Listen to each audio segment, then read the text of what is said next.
ज्ञान की बात में आज मैं आप लोगों को बताने वाला हूँ पीएच स्केल के बारे में। पीएच स्केल की परिभाषा जब किसी से पूछा जाता है तो बहुत कम लोग पीएच स्केल की परिभाषा बताते हैं, जबकि पीएच स्केल की परिभाषा बहुत आसान होता है। आप चित्र देख के भी पीएच स्केल की परिभाषा बता सकते हो। पीएच स्केल की परिभाषा क्या होता है? किसी विलयन की अम्लीय या क्षारीय को व्यक्त करना पीएच स्केल कहलाता है। ठीक है, पीएच स्केल की परिभाषा क्या है? व्यक्त करने के जो तरीके होते हैं उसी को हम क्या कहते हैं? पीएच स्केल कहते हैं। पीएच मान कहते हो ना, स्केल का मतलब मान ही है। समझ में आ गया? पीएच मान की अगर परिभाषा पूछा जाए तो आप क्या कहोगे? पीएच मान की परिभाषा में आप कहोगे अम्लीय और क्षारीय। देखो, अम्ल है ये और ये क्या है? क्षार है।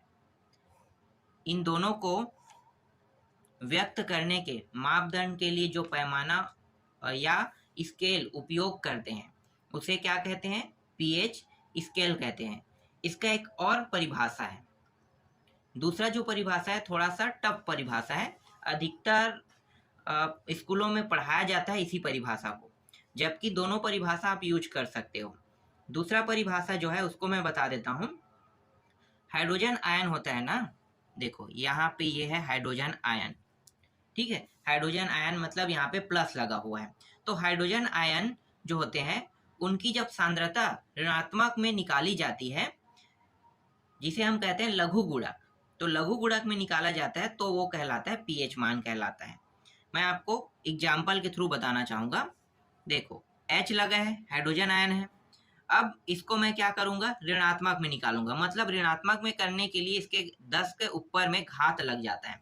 ठीक है, जो माइनस में होता है, जैसे कि ये पीएच मान 10 के ऊपर घात लग गया पीएच मान। या इस पीएच मान को कैसे लिखोगे? देखो ये एक हो गया, ये समझ में नहीं आया कोई बात नहीं। देखो पीएच इस तरह से लिखो, पीएच मान निकाल रहे हैं ना, तो पीएच बराबर लिखो माइनस, ये रहा लॉग, और यहाँ पे रहता है 10 रहता है, और ये जो H है ना इसे प्लस में लिखो, ये रहा प्लस में। इसी को कहते हैं परिभाषा मतलब इसे देखकर परिभाषा बनाया गया है। पहला परिभाषा ज्यादा आसान है, दूसरा टफ है। दूसरा परिभाषा में क्या है? ये हाइड्रोजन आयन है।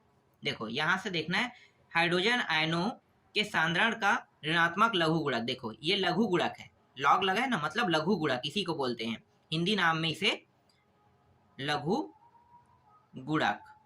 ठीक है, तो हाइड्रोजन आयन देखो प्लस आयन ये रहा, इसके साथ गुणक क्या है? लघु गुणक का गुणक है। और जो आयन है वो किसमें? आगे वाला देखो ऋणात्मक में है। ठीक है, तो इसे कैसे बोला जाता है? हाइड्रोजन आयन के सांद्रण का ऋणात्मक लघु गुणक होता है, उसे हम क्या कहते हैं? पीएच मान कहते हैं। पीएच मान याद हो गया। अब पीएच मान किसी जो विलयन है, ठीक है, किसी विलयन है उसका पीएच मान कैसे पता करोगे कि वो अम्लीय है कि क्षारीय है? तो उसके लिए आपको क्या करना होगा? लिटमस पेपर लेना होगा।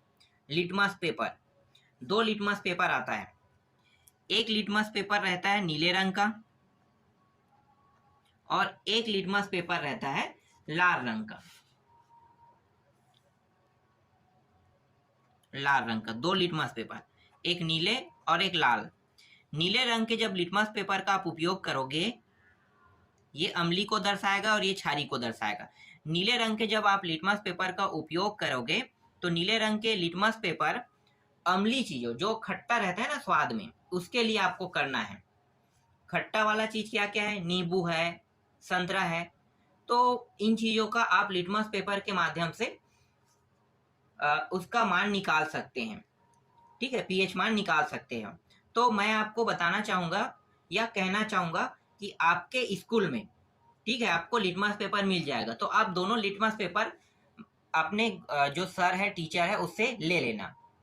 उसके बाद आपके यहाँ नींबू तो होगा, तो नींबू का पीएच मान कितना है ये चेक करना। और इसके लिए स्केल ग्राफ भी आता है ना, बिना स्केल ग्राफ के आप चेक नहीं कर सकते। यहाँ पे जो पीएच स्केल कह रहा हूँ ना, इसी के माध्यम से आप बता सकते हो कि किसी वस्तु का पीएच मान कितना है। तो स्केल ग्राफ भी मांग लेना, एक दिन के लिए मांग लेना, सपोज एक दिन के लिए तो मिल जाएगा ना। तो जब आप टेस्ट करोगे तो नींबू और नमक का टेस्ट करना। नींबू क्या होता है? खट्टा होता है। तो नींबू के लिए नीले लिटमस का उपयोग करना है, और नीले लिटमस को जब नींबू में डुबोगे उसके रस में, उसके बाद उसका जो कलर है वो कितना चेंज हो रहा है वो चेक करना है। तो यहाँ पे जो स्केल पीएच स्केल जो आप लोगों ने अपने सर या टीचर से ना मांग रहे हो ना, उसी में आपको क्या करना है, चेक करना है कि इसका कलर कितना आया है। तो 14 कलर रहेगा वहां पे, तो 14 कलर में आप मैच करके देखना कि उसका पीएच मान कितना है। तो वहां पे जितना कलर आएगा वही उसका पीएच मान रहेगा। इसी तरह से लाल लिटमस है, लाल लिटमस पेपर को जब आप नमक में डुबोगे, ठीक है, नमक जो है तीसरा होता है, तो तीसरा होता है, इसका मतलब क्या है कि वो क्षार रहेगा। तो क्षार वाले चीज के लिए लाल लिटमस पेपर का आपको उपयोग करना है और डुबो के आपको इसको भी इस तरह से चेक करना है। तो इस प्रकार से लिटमस पेपर के माध्यम से पीएच स्केल ज्ञात किया जाता है। सॉरी, पीएच स्केल बोला, पीएच स्केल मान ज्ञात किया जाता है। ठीक है, पीएच स्केल में मानों को अगर ज्ञात करना है तो आपको लिटमस पेपर का उपयोग करना है। चलो मैं कुछ आपको ऐसी जानकारी बता देता हूं जो आप लोग नहीं जानते हो। एक तो आपको पता है कि उदासीन जो होता है वो 7 होता है, 7 से कम होने पर अम्लीय होता है और 7 से अधिक होने पर क्षारी होता है।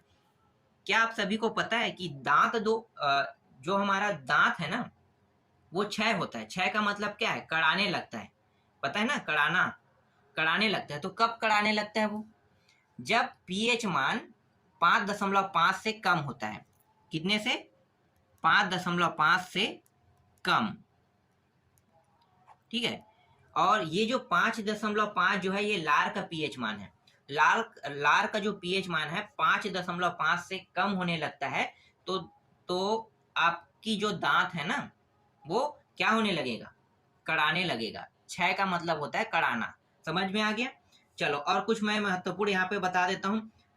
शुद्ध दूध का पीएच मान, ठीक है। अब शुद्ध दूध का मतलब क्या है भाई, दूध का पीएच मान अगर वो दही में नहीं बना है तो उसका पीएच मान कितना होता है। तो दूध का जो पीएच मान होता है वो होता है 6 से ऊपर होता है। 6 कहा जाता है, लेकिन ओरिजिनल जो पीएच मान है वो 6.4 होता है। दूध का पीएच मान 6.4 होता है। लार का पीएच मान, देखो रियल में जो लार होता है उसका पीएच मान होता है 6.5 होता है। लेकिन अगर ये लार का जो पीएच मान है 5.5 से कम चला जाए, आप कुछ अम्ली चीज खाओ ना जैसे खट्टा वाला, तो लार का पीएच मान कम होने लगता है। और दांत में देखो, अगर आप बिना नमक का यूज किए आप डायरेक्ट नींबू का रस निचोड़ रहे हो तो दांत क्या है, थोड़ा सा मतलब कुछ अलग से महसूस होने लगता है। तो यही चीज आपको ध्यान देना है कि लार का जो ओरिजिनल पीएच मान होता है वो कितना होता है, 6.5। अगर 6.5 के हिसाब से अगर देखा जाए तो 5.5 से कम होगा तो दांत कड़ाने लगता है। और यहाँ पे जो 6.4 है ये दूध का पीएच मान है। नींबू का पीएच मान कितना आएगा, अगर आप प्रैक्टिकल करते हो तो उसका पीएच मान 2.2 आएगा, चेक कर लेना, ठीक है। नींबू का पीएच मान 2.2 आएगा। और रक्त का जो पीएच मान होता है वो कितना होता है, 7.4 क्षार होता है। रक्त का जो पीएच मान होता है वो क्षार रहता है, ठीक है, क्षारीपन है, तो 7.4 रहेगा। तो यहाँ पे मैंने आपको कुछ महत्वपूर्ण जानकारी यहाँ पे आपको बता दिया जिससे आप आसानी से पीएच मान के बारे में जान सकते हो, आसानी से इसे याद भी कर सकते हो।